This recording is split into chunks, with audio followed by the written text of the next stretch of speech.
Ya, puji Tuhan. Shalom. Dan Bapak Ibu, saudara-saudara yang dikasihi Tuhan, ada banyak orang Kristen,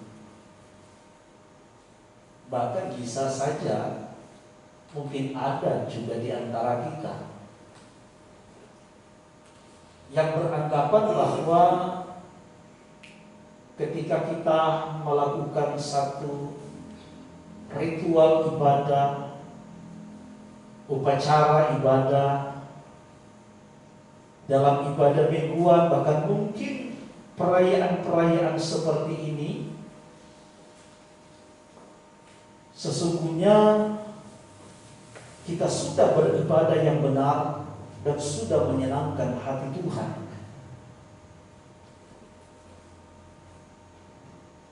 Sungguh sangat ironis sekali, saudara, karena ada banyak orang yang kelihatannya baik, kelihatannya rohani ketika saat dia beribadah, tetapi selesai ibadah maka dia tidak ada bedanya dengan orang dunia pada umumnya. Bahkan kita tahu, saya dulu bahkan di kampung menganggap ada hari-hari yang begitu penting. Dulu kami menganggap bahwa kalau kita tidak beribadah di hari Minggu sebelum kita melakukan aktivitas, maka itu sangat pamali. Orang kampung bilang itu poso dan bisa nanti kena batunya. Sehingga kalau kita sudah beribadah di hari Minggu, kita melakukan apa saja itu sudah bebas. Tetapi Rasul Saul melalui suratnya mengingatkan kepada kita bahwa ibadah yang sejati, ibadah yang sesungguhnya yang menyenangkan hati Tuhan adalah bagaimana kehidupan kita, baik cara kita berpikir, bertutur kata, bahkan berperilaku setiap hari.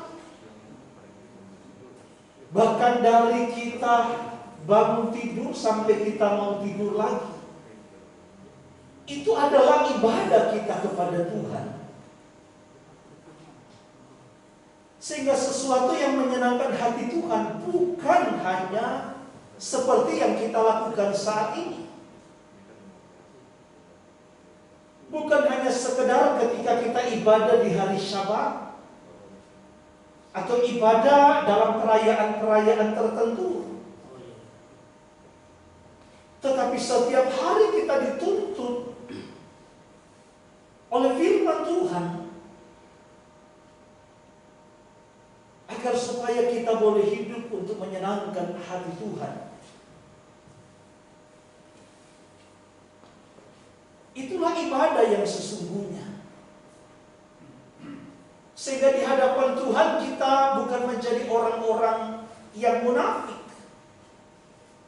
yang hanya kelihatan baik, kelihatan rohani saat kita duduk dalam satu ruangan mengikuti satu liturgi atau sidur dalam sebuah ibadah. Tetapi di luar dari jam ibadah itu,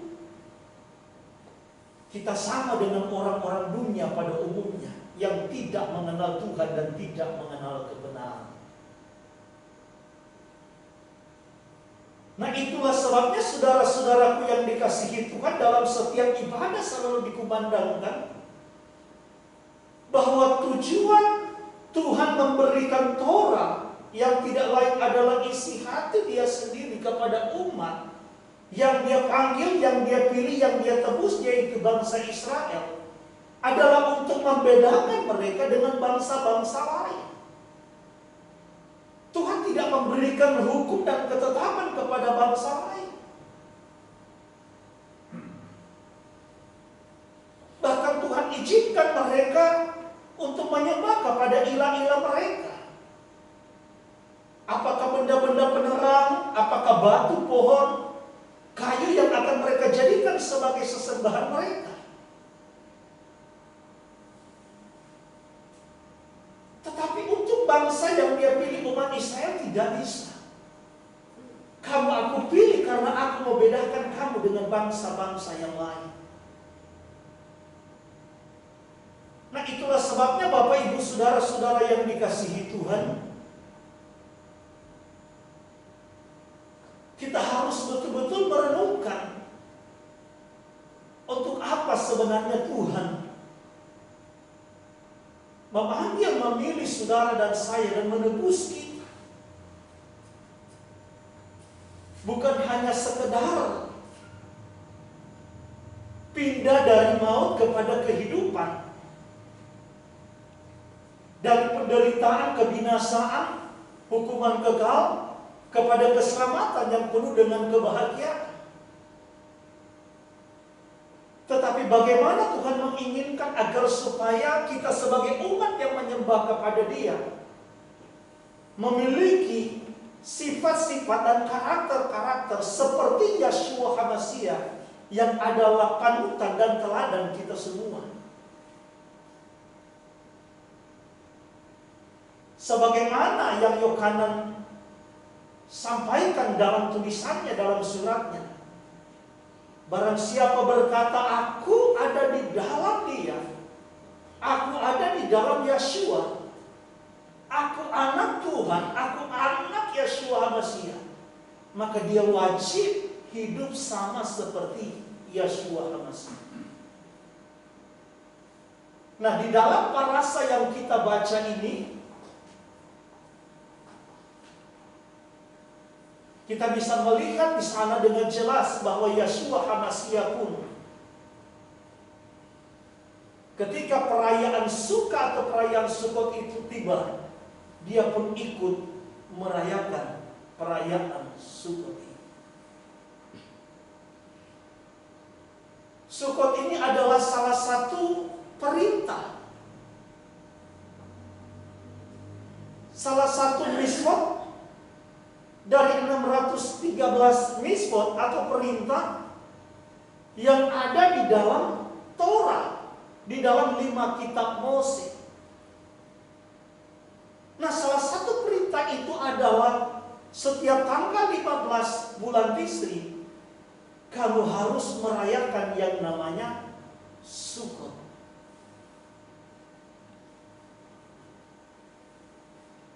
Inti daripada Sukkot itu apa sih? Atau yang mungkin lebih kita kenal dengan pondok daun, atau juga sering kita dengar sebut dengan tabernakel. Apa sih inti daripada Sukkot itu? Bukankah inti daripada Sukkot itu adalah bagaimana Tuhan Sang Pencipta Elohim yang kudus itu hadir dan berdiam di tengah-tengah umatnya.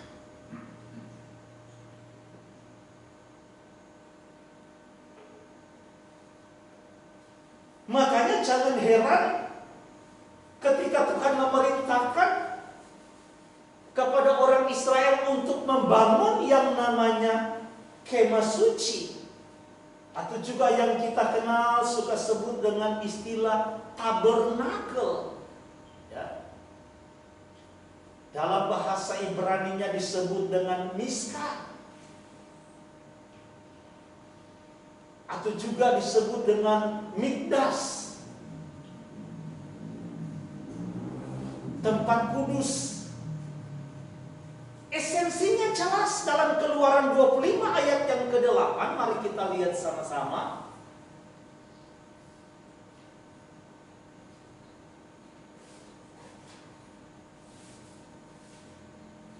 Keluaran 25 ayatnya yang ke-8.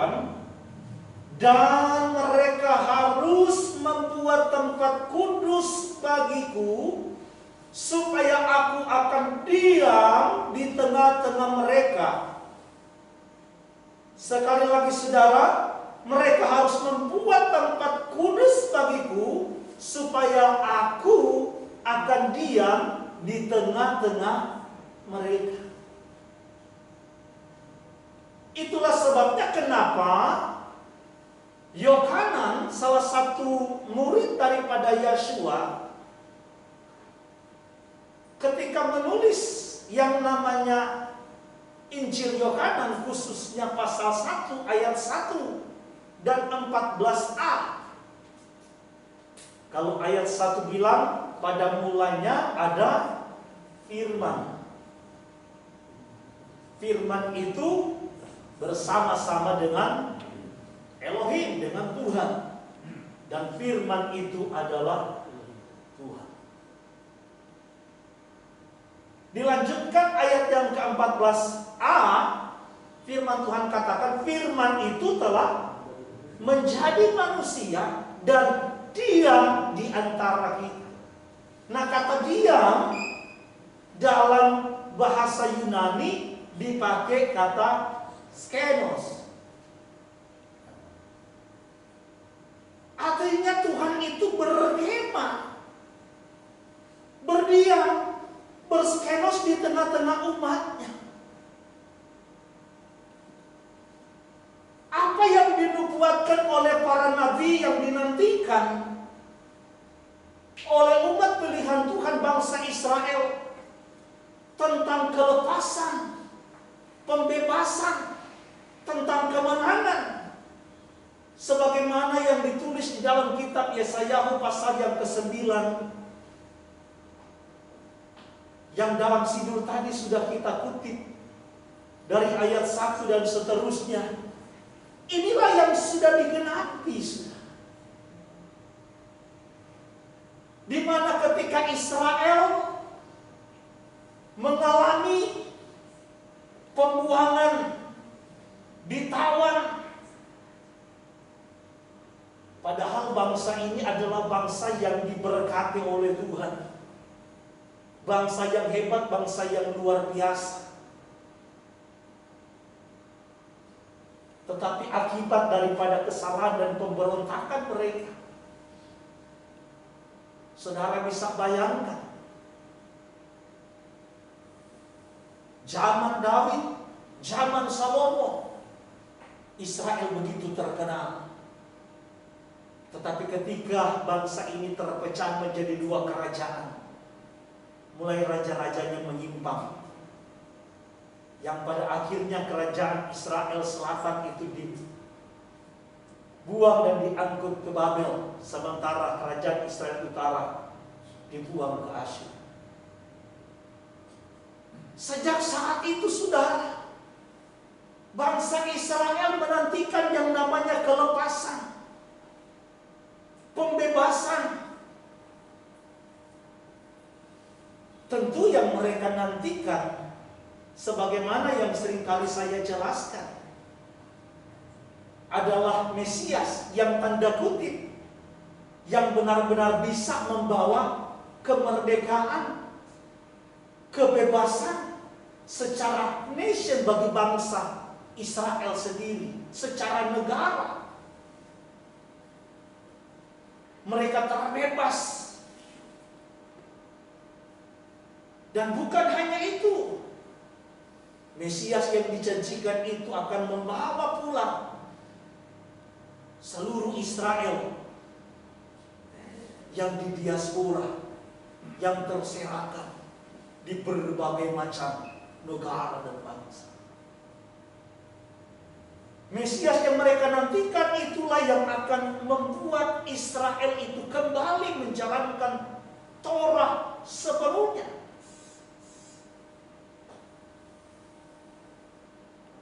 Inilah Mesias yang mereka nantikan. Nah, ketika Yeshua datang pertama kali,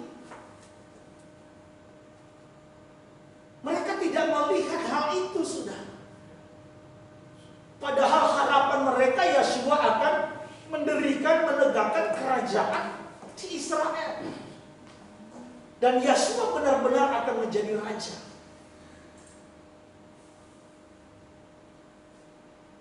Mereka belum mengerti dan memahami bahwa saat itu memang pasti akan datang dan akan tiba, di mana Yeshua bin Daud dari keturunan Daud ini benar-benar akan mempersatukan seluruh Israel. Israel asli bahkan dengan Goyim. Dan dia benar-benar akan menjadi raja yang akan memerintah, mengembalakan baik Israel asli maupun Goyim. Jadi inti daripada yang namanya Sukot itu adalah bagaimana Tuhan itu hadir dan berdiam di tengah-tengah umat. Kita diingatkan kepada peristiwa penciptaan.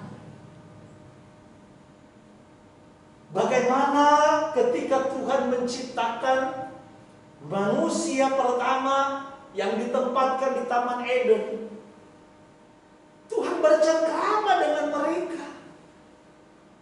Tuhan hadir dan berdiam di tengah-tengah mereka.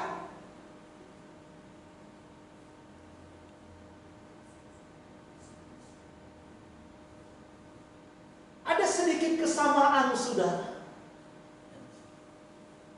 Yang namanya pola tabernakel dengan yang namanya taman di Eden ini.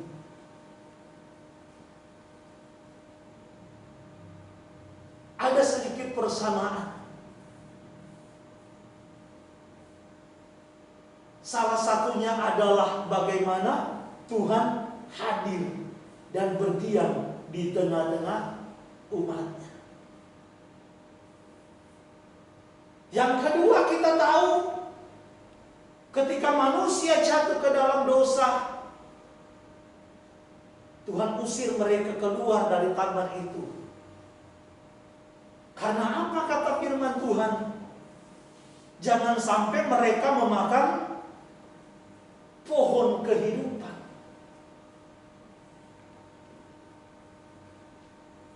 Pohon kehidupan.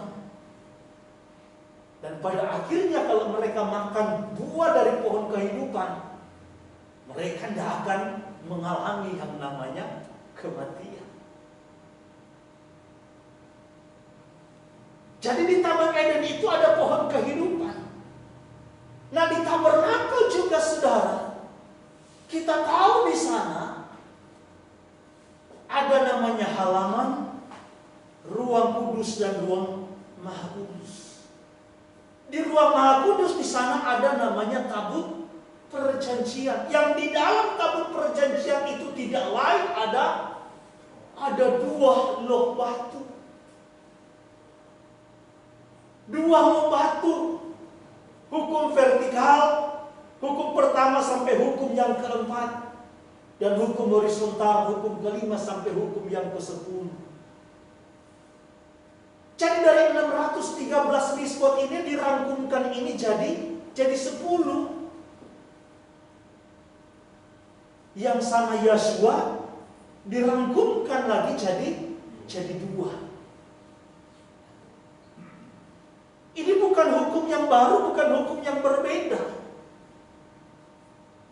Jadi 613 itu merupakan penjabaran daripada Asara Debarot, daripada 10 hukum ini. Jadi seluruh isi yang namanya 5 kitab Mose dari Kejadian sampai Ulangan, Bereshit sampai Devarim, itu adalah penjabaran daripada 10 hukum. Firman Tuhan katakan Imamat 18 ayat yang ke-5, siapa yang melakukan segala perintah dan ketetapanku, maka dia akan hidup. Dia akan hidup.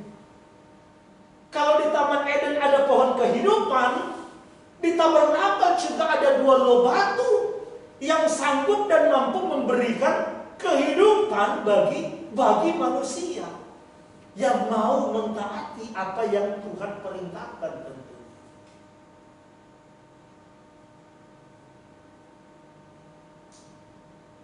Kemudian saudara, ketika manusia itu berbuat dosa, ini yang saya sedang jelaskan, yang saya katakan tadi ada sedikit persamaan. Dan saya percaya memiliki kaitan. Kalau kita lihat ketika manusia jatuh ke dalam dosa, maka manusia itu diusir keluar dari Taman Eden. Keluarnya di mana, saudara? Dari mana? Kalau saudara baca Kejadian pasal 3 ayat yang terakhir. Kejadian 3 ayat yang terakhir bilang begini. Ayat 24. Ia menghalau manusia itu, dan di sebelah timur Taman Eden ditempatkannya beberapa kerub dengan pedang yang bernyala-nyala dan menyambar-nyambar untuk menjaga jalan ke pohon kehidupan. Jadi di taman itu rupanya saya memberikan satu gambaran, berarti ibarat ada pintu masuknya, ada pintu gerbangnya. Di pintu gerbangnya itu ditempatkan oleh Tuhan yang namanya kerubim. Di tabut perjanjian juga ada. Jadi kalau kerubim ini agak berbeda dengan malaikat pada umumnya. Mungkin ini kalau saya ibaratkan pengawal pribadinya. Jadi saudaraku, ada pintu di mana ketika manusia itu berbuat dosa, mereka dilemparkan jauh dari Tuhan. Mereka diusir keluar dari Taman Eden. Jadi dosa itu membuat manusia terpisah dari hadirat Tuhan. Makanya yang dimaksud Wahyu dengan kematian kedua, kematian pertama tubuh jasmani kita. Kematian kedua bukan berarti tubuh rohnya lagi yang mati. Tetap dalam penderitaan. Tapi masuk kematian kedua mereka terpisah dari hadirat. Mereka terpisah dari hadirat Tuhan. Mereka terpisah jauh dari hadirat Tuhan. Dan itu sudah dikonotasikan dengan mati. Makanya ketika Adam dan Hawa melawan perintah Tuhan, sebagaimana Tuhan sudah katakan, kamu pasti mati. Matinya Adam dan Hawa itu ditandai dengan mereka diusir keluar dari Taman Eden. Mereka terpisah dari hadirat Tuhan.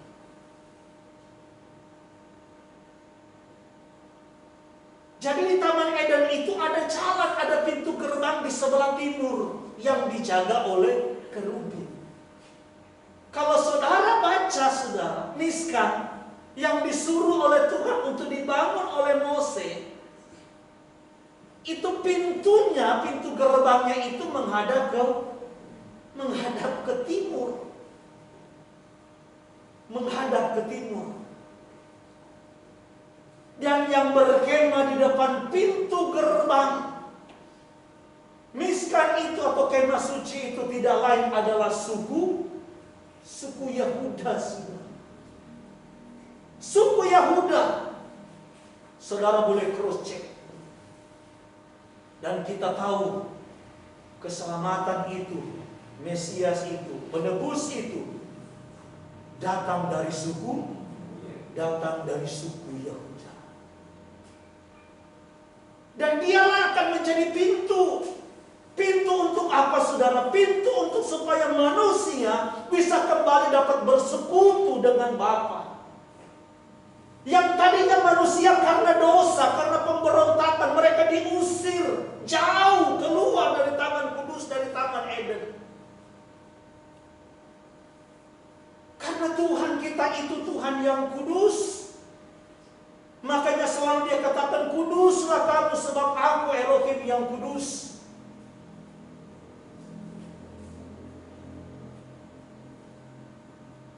Jadi kita bisa melihat di sini bahwa Yeshua menjadi jalan. Ketika Tuhan menyuruh orang Israel untuk membuat Miskan, membuat kemah suci, membuat tabernakel, orang Israel bisa berbicara kepada Tuhan. Kalau kita kembali ingat-ingat peristiwa di Gunung Sinai, waktu mereka mau terima 2 loh batu, Mose mau terima 2 loh batu, Tuhan sampaikan 10 hukum kepada orang Israel. Tuhan sudah ingatkan mereka supaya menguduskan diri. Bukan hanya itu saudara, Tuhan kasih batas untuk orang Israel, untuk yang rakyat jelata alias awam, itu dikasih garis pembatas, tidak boleh lewat. Kalau kamu lewat, kamu mati. Lewati batas itu saudara pun ada yang namanya bisa melewati itu, diwakili oleh tua-tua Israel. Tetapi yang bisa berbicara dengan Tuhan itu hanya namanya Mose. Dan selanjutnya orang Israel hanya bisa mendengar apa yang disampaikan oleh Tuhan melalui yang namanya seorang perantara, yaitu Mose. Begitu juga di tabernakel. Ada perantara untuk orang Israel menyampaikan apa yang menjadi keluh kesah mereka kepada Tuhan. Apa yang menjadi keinginan mereka untuk disampaikan kepada Tuhan. Ada perantara. Tuhan pun mau berfirman untuk menyampaikan sesuatu kepada bangsa Israel melalui juga seorang perantara. Yang tidak lain adalah imam besar Aharon waktu itu. Jadi harus melalui perantara. Tetapi kita bisa melihat saudaraku bahwa Yeshua telah datang ke dunia ini sebagai benih yang dijanjikan untuk menggenapi apa yang dinubuatkan oleh para nabi, untuk menjadi jalan bagi saudara dan saya, supaya kita bisa kembali memiliki satu hubungan yang harmonis dengan Tuhan. Supaya Tuhan itu yang kudus melalui putranya, Sang Firman yang menjadi manusia, yaitu Yeshua HaMasiah, bisa tinggal dan berdiam di dalam kita. Itulah yang dinubuatkan oleh Yesaya 7 ayat 14 dan dikutip oleh Matius 1 ayat yang ke-23, bahwa namanya akan disebut Immanuel, yaitu Elohim di dalam kita, Elohim bersama kita. Itu artinya di dalam, anu itu artinya ya kita, kami, dan El itu adalah Elohim. Jadi Elohim di dalam kita, Elohim bersama kita, Elohim diam dengan kita. Yeshua HaMasiah inilah yang menjadi jalan yang telah menggenapi apa yang sudah dinubuatkan. Penting sekali saudaraku kehadiran Tuhan di dalam hidup saudara dan saya. Sangat penting. Kalau tidak penting, gak mungkin Mose berkata dalam Keluaran 33 dari ayat yang ke-15, Tuhan jangan suruh aku berjalan pergi melalui padang gurun yang gersang ini kalau engkau tidak menyertai aku. Kalau Tuhan tidak bersama dengan kami, jangan suruh kami berangkat. Karena resikonya berat.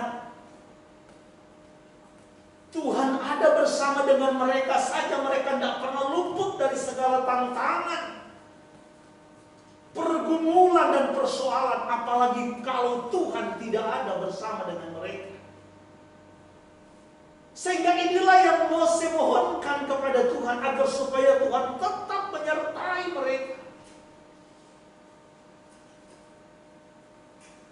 Begitu juga kehidupan saudara dan saya di dalam menghadapi masa-masa sulit sekarang ini. Bukan sekarang aja sih yang sulit, kayaknya dari kemarin-kemarin juga emang sulit. Tapi sepertinya makin kesini makin sulit, sudah. Kalau kita tidak menghadirkan Sang Immanuel itu di dalam rumah tangga kita, di dalam pelayanan kita, dalam pekerjaan kita, di dalam hidup kita, mustahil saudara kita akan mampu melewati berbagai macam kesulitan, pergumulan dan persoalan yang saat ini terjadi. Khususnya di tengah-tengah pandemi COVID yang begitu luar biasa. Karena kehadiran Tuhan ini akan memberikan jaminan bagi saudara dan saya.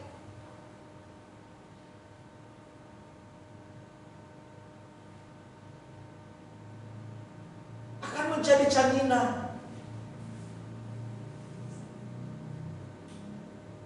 Apalagi kalau kita mengenal Dia dengan baik. Kalau kita mengenal Bapa itu secara baik dan benar, maka kehadiran Tuhan itu akan membuat kita menjadi pribadi-pribadi yang kuat, percaya diri, menjadi perkasa, tidak pernah takut dan khawatir, dan yang lain-lain. Kenapa? Karena kita kenal pribadinya. Saya kalau jalan sama seseorang yang saya tahu kebaikannya, yang saya tahu isi dompetnya. Karena ada orang modal baik tapi dompetnya nggak ada modal. Atau kebalikan, dompetnya modalnya banyak,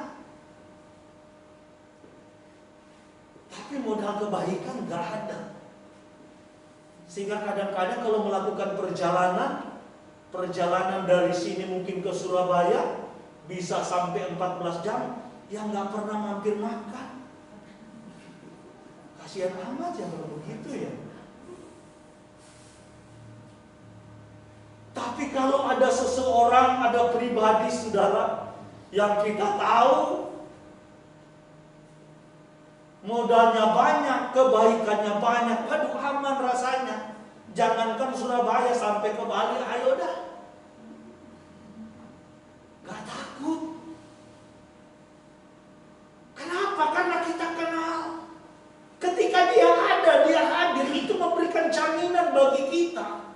Sehingga kita gak perlu takut, gak perlu khawatir. Nah begitu juga saudaraku dengan kehadiran Tuhan di dalam kehidupan kita itu menjadi penting, bahkan mutlak. Karena kalau itu kita tidak miliki, maka kita tidak ada jauh bedanya seperti Adam dan Hawa ketika dibuang keluar, jauh dari hadapan hadirat Tuhan. Kalau kita baca 2 Raja-Raja pasal 14, bagaimana ketika Raja Yerobeam Israel Utara menyimpang. Kejahatan dosa yang dia lakukan begitu luar biasa, menyakiti hati Tuhan.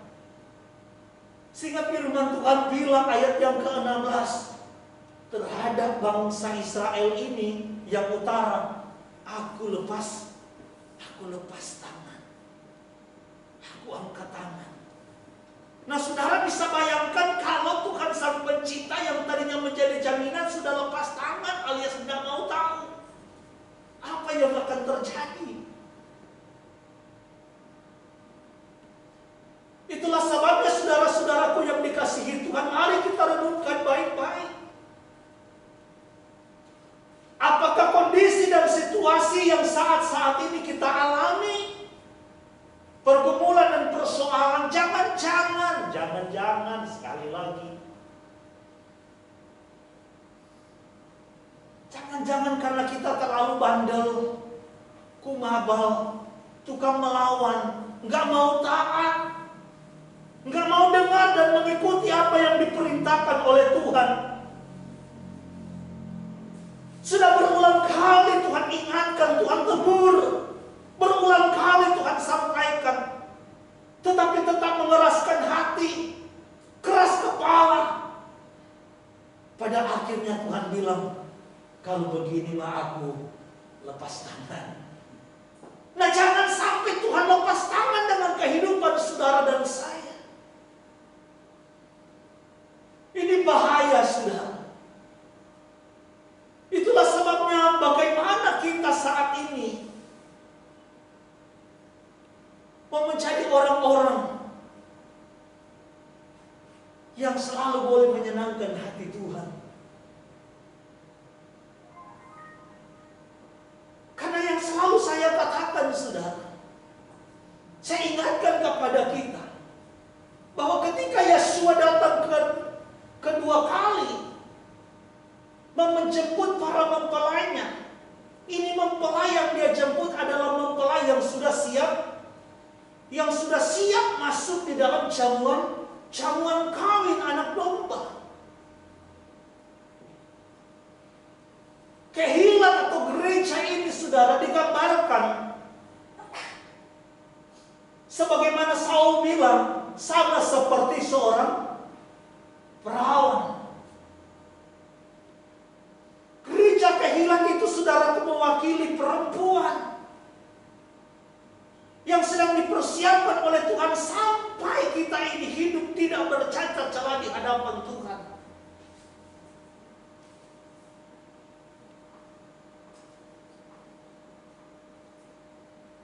Orang-orang yang siap masuk di dalam pernikahan kawin dan jamuan kawin anak domba, bukanlah mereka yang masih kanak-kanak rohani, apalagi yang masih bayi rohani, tetapi mereka yang sudah masuk pada pendewasaan rohani, yang terus kehidupannya mau diproses, dituntut untuk makin lama makin meningkat, makin bertumbuh, makin bertambah, sehingga kita masuk di dalam kedewasaan iman. Kanak-kanak rohani selalu, anak-anak biasanya sama orang tua selalu apa yang bisa orang tua berikan buat saya.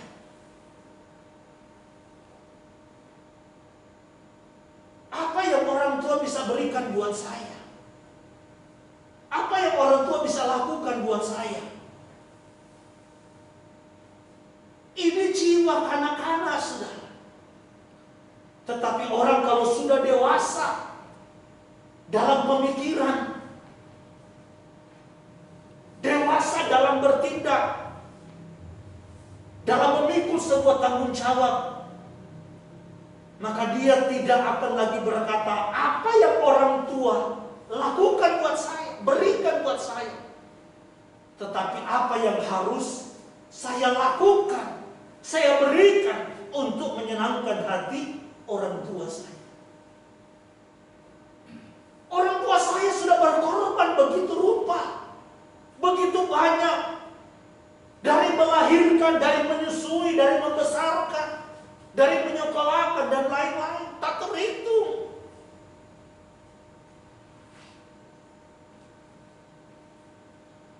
Terus apa yang kita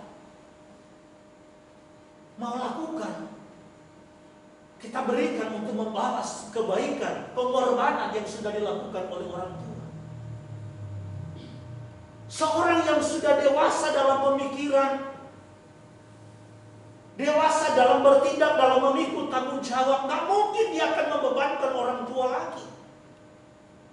Tetapi waktunya dia berpikir, apa yang harus saya lakukan supaya orang tua saya bisa senang, hari tuanya bisa enjoy, bisa penuh dengan kenikmatan dan lain-lain. Inilah tugas dan tanggung jawab kita bersama. Jangan hanya sekedar menjadi orang-orang Tuhan selalu minta kepada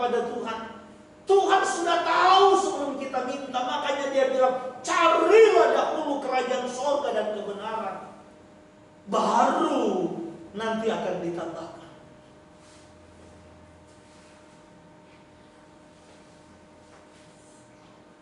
Yang harus kita pikirkan, apa yang harus kita kerjakan dan lakukan supaya Tuhan senang.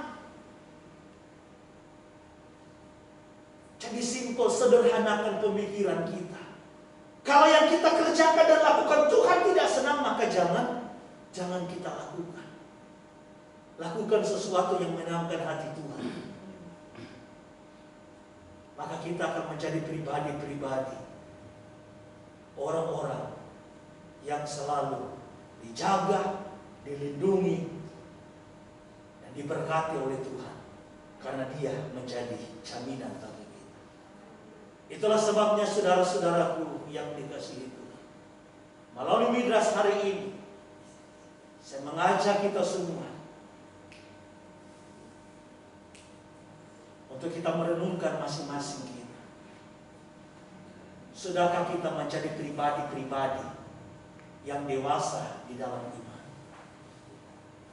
Jangan sampai seperti kata surat Ibrani, dari segi usia seharusnya orang-orang ini sudah jadi pengajar.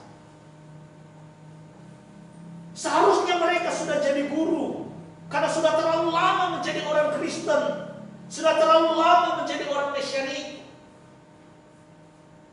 Tetapi kok kehidupannya begitu-begitu aja ya, seperti orang dunia pada umumnya, nggak ada beda. Dari dulu pakai nama yang lama, sekarang pakai nama yang baru, tapi hidupnya begitu aja. Dari dulu ibadah minggu, sekarang ibadah sabat, tapi begitu aja. Nah, Tuhan tidak inginkan, saudara. Yang Tuhan mau adalah bagaimana kita semua mau melihat bahwa waktu yang Tuhan berikan kepada kita semua adalah kesempatan. Bukan kesempatan seperti orang dunia pada umumnya. Waktu adalah kesempatan untuk mencari popularitas, mencari ketenaran, mengumpulkan harta, dan yang lain-lain. Tetapi sebagai umat Tuhan, kita harus melihat bahwa kesempatan yang Tuhan berikan adalah kesempatan untuk kita membawa hidup kita untuk semakin diubahkan dan semakin sama seperti Yesus Mesih. Kehidupan seperti inilah yang Tuhan inginkan. Maka mari masing-masing kita berkaca dan jujur pada diri sendiri, agar supaya perayaan Sukot ini, yang saya sudah pernah sampaikan, yang kita rayakan bukan dalam bentuk peringatan, sekalipun ya,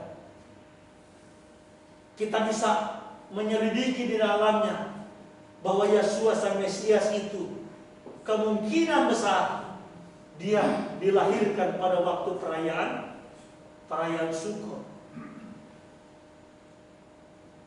Tapi kita bukan memperingati hari kelahiran Sang Mesias, karena memang orang Yahudi sih nggak punya tradisi untuk merayakan kelahiran, gitu ya. Tetapi kita rayakan Sukot dalam bentuk pengharapan. Pengharapan di mana ketika Yeshua menjadi raja dalam kerajaannya, dalam pemerintahannya, maka kita akan menjadi rakyatnya. Saya percaya, sebagaimana setiap negara, setiap daerah punya undang-undang, maka begitu juga dengan kerajaan Tuhan, pasti punya undang-undang Tuhan. Belajarlah dari sekarang untuk kita mentaati apa yang diperintahkan oleh Tuhan, supaya kita akan menjadi orang-orang yang berbahagia. Doa kita, pengharapan kita untuk bersama dengan Yeshua bukan hanya sekedar janji kosong, iklan semata, tetapi itu menjadi realita. Itu menjadi fakta, menjadi kebahagiaan ketika hal itu terjadi.